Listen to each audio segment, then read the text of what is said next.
Last week on Sailing Lady Africa, we continued adding some paint to the interior, fitted in our window frames,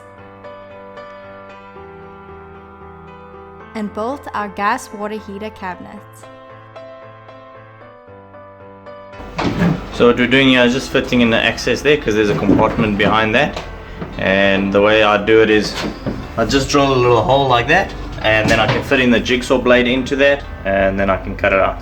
So what we're going to do now is we're just going to drill all the holes around there, and what I do is instead of marking each one and then taking the cover off, which you can do, and sometimes it is more correct, I'm just going to drill directly into that.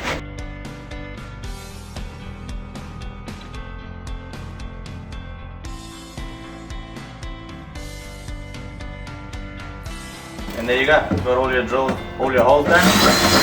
Frame as a whole, get them out nicely, just to make it fit easier.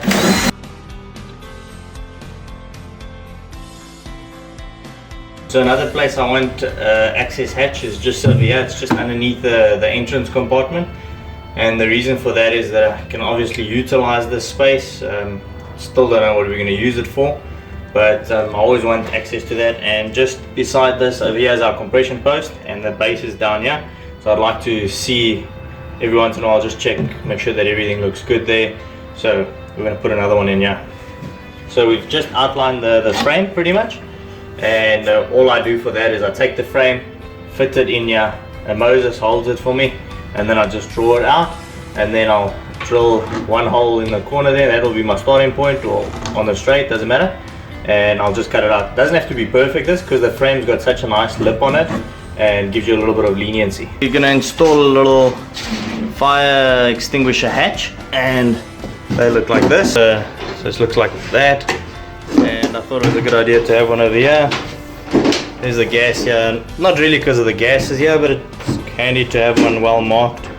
So this one, because it has this box, is a little bit more difficult to mark up, because you can't just open the inside and use the frame.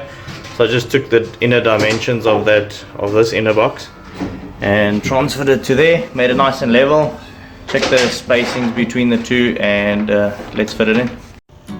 So there's it in now, and see, you'll be able to access, open up, get your fire extinguisher or medical, whichever you feel in putting in that small space. But yeah, we'll probably put a fire extinguisher in there and put a few more screws, because I just secured it with 2 screws to show you guys.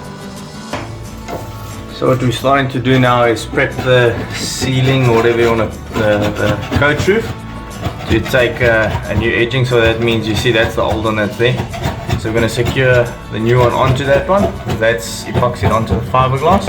As you can see, we've put on this one, we've put the new one in already. And that's where our headliner will secure to all of these. Secure there, secure there, secure there. Going to build the frame around this one, and then we can get the coach roof ready to take liner and insulation. And so there, so you saw what the old one looked like, that piece that's in the back there, and there's the new one on now. And what it's going to allow me to do is take a piece of Velcro onto here, have my headliner section that comes in here. So that's where we're looking at. So now the headliner section covers from there all the way to there, to there, to there.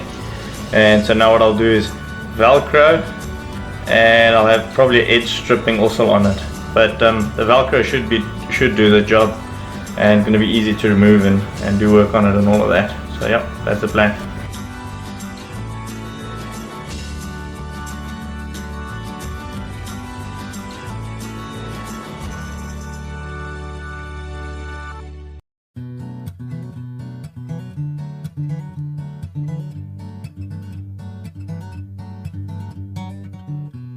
As we get to the top here, we've got like quite a bit of an arc here, and obviously if you just want to take a normal one and try and force it in there, see, it's a straight plank obviously. So what I do is I notch it a few times, and obviously the further it gets to where there's more angle, I just cut some deeper notches, and what that allows you to do is pretty much go there, and there's it pretty much. So as you can see, there's a straight one, and with not much effort there's it flexed into the angle that I want. So here's the outline of the box that we built for the water heater, and what we've done is I built it up now, and then I used my new router with the router bit, and I routed all the edges because obviously they're all sharp, and all these faces are epoxied on so that you get a nice, I mean, it's freaking solid. So it's really solid.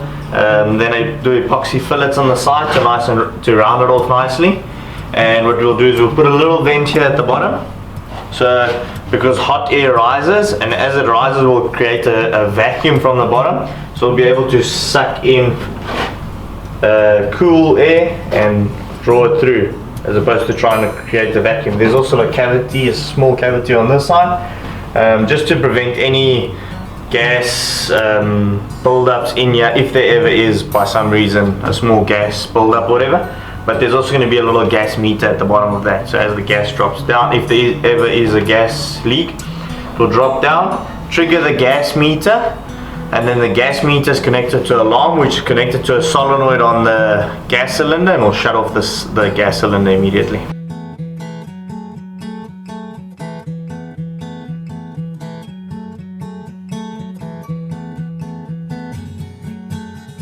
After all the sanding took place, we started adding some epoxy primer to our window frames, as well as to any other places we might have missed before, such as corners inside our cabinetry.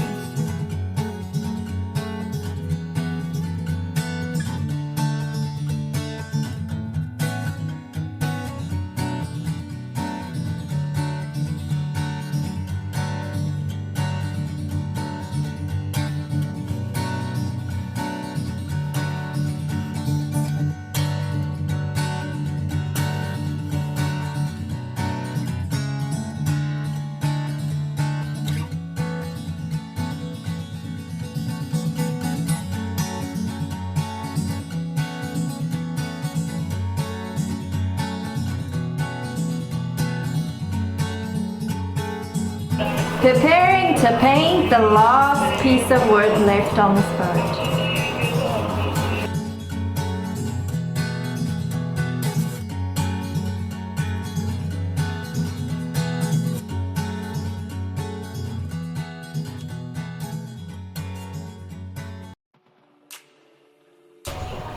Ricky working out some calculations here. I'm just trying to see what's the angle if we go for a shaft drive. So this is where the hull is. So the bottom of the hull is there. And now I'm taking the gap there to calculate at what angle are we lying at. Because if we put the engine in here, with the transmission attached to that, and then the shaft coming out, the maximum I can have on this angle here, so that angle if I run it through, is 15 degrees maximum, and ideally I probably want to be at like 12 degrees, between 10 and 12, somewhere around there. So I'm just seeing, because with the length of the engine and the height that we got clearance to the bottom of the bunk, that we'll have enough. So that will be the prop. If we have enough prop clearance from the hull, and if we've got enough clearance from the back of from that rudder, we definitely got enough space in the cavity to fit it. But we won't actually have to lift much on this engine here, because the boat itself is already, or the hull itself is already going upward. So if we give it 10 degrees on the motor from level, 10 degrees, and the hull's coming up with it, it should come out at a pretty good angle, which means then we don't need as a long shaft to achieve the correct angle. Obviously then we're not, optimal is to have your shaft like perfectly straight level, because then your thrust is going directly horizontal, and the more angle you put, the more inefficient it becomes, because now what you're trying to create is lift the back of the boat up a little bit. On small horsepower it's not a big thing, because there's obviously not enough force to create a moment about the center point. but yeah, if we can get it in there at 10 degrees, we're smiling, got enough crop clearance, then good, then we can look at that. And the only reason we're looking at this is because we can get engines without the sail drive systems for a fraction of the price of the ones with sail drive systems, and we're trying to go new, not second hand. See, now with those cabins in the back there, I can make, behind that I can make the air intake for the engines, and they'll draw air down, boom, suck in here. Or we can just run a seal in here and seal this completely off from the living space. I was in charge of taping up our window frames so Ricky could add some more textured stone chip paint where it seemed to have settled. Once that was done and dried, Ricky added on the 2-part polyurethane top coat.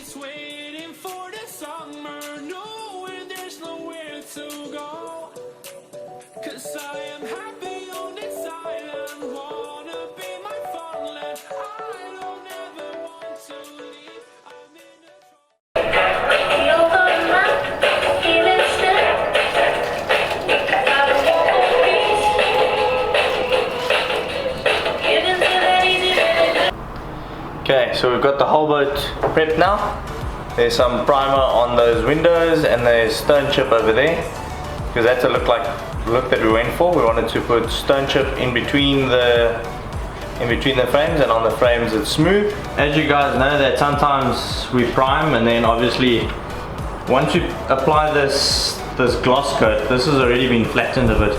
But once you apply this gloss coat, there's small imperfections that come up, and that's why we have to go back and sand them down, fill them in, apply primer again onto them, and then put the top coat again on. It's time consuming, but done like that, I know that we've always got the base. That's all those openings look. They look pretty good. There's stone chip all on this, stone chip and primer beneath. There's the frames. I've got a bit of top coat there, that's what I was testing yesterday for the color. And if you see, that's the effect that it gives.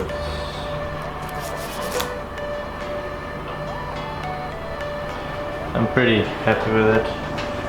Everything's set out ready for us to come in and paint. The back room's dark because we've got everything closed up. It's gonna look so good once it's done. The white that you're seeing now is a lot of it's the stone chip. So the walk around before we get stone chip on there, nice texture coat. Made the little box for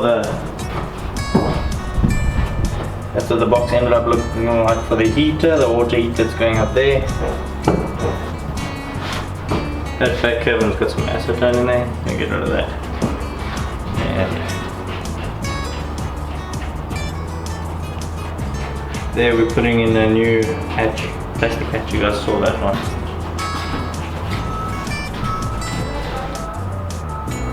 There's it in, so toilet covering the pipes, vanity, shower, rock on.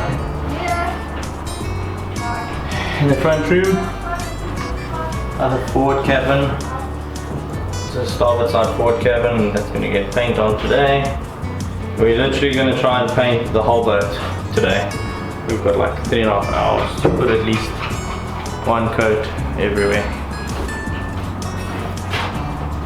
Yeah, I think that's awesome, man. Look at that. So much space. That's 6 meters, almost 6 meters. They're touching on 18 feet, 18 foot beam, a little bit more than 18 foot beam. That's awesome. So here's what the outside looks like. So all the materials and tools that we've been using, everything's been put outside. Moses? How's it? Spumoni? How's it? Cool. And we've got a fishing spot. All the trawlers are outside here. They're getting ready because Sunday the season opens up again for them. They're all busy doing all their things, getting new anchors on, and all of these boats just got out from paint. Yeah, that's what the harbour's going on. See what our neighbour's up to. Busy vacuuming he's got a drop kill and it's stuck. Still hasn't got it out, shame.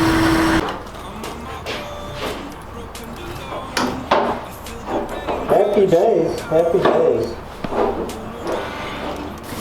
So I've been painting inside these hatches down there, and yeah, it's a little intense. Stay tuned till next week where we start adding some insulation foam and replace our deck.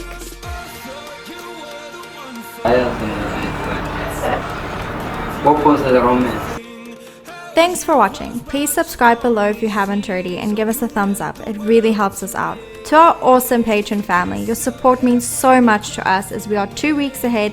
We will be posting weekly real-time updates for you via the Patreon page. If you would like to become a patron yourself, a link is provided in the description below.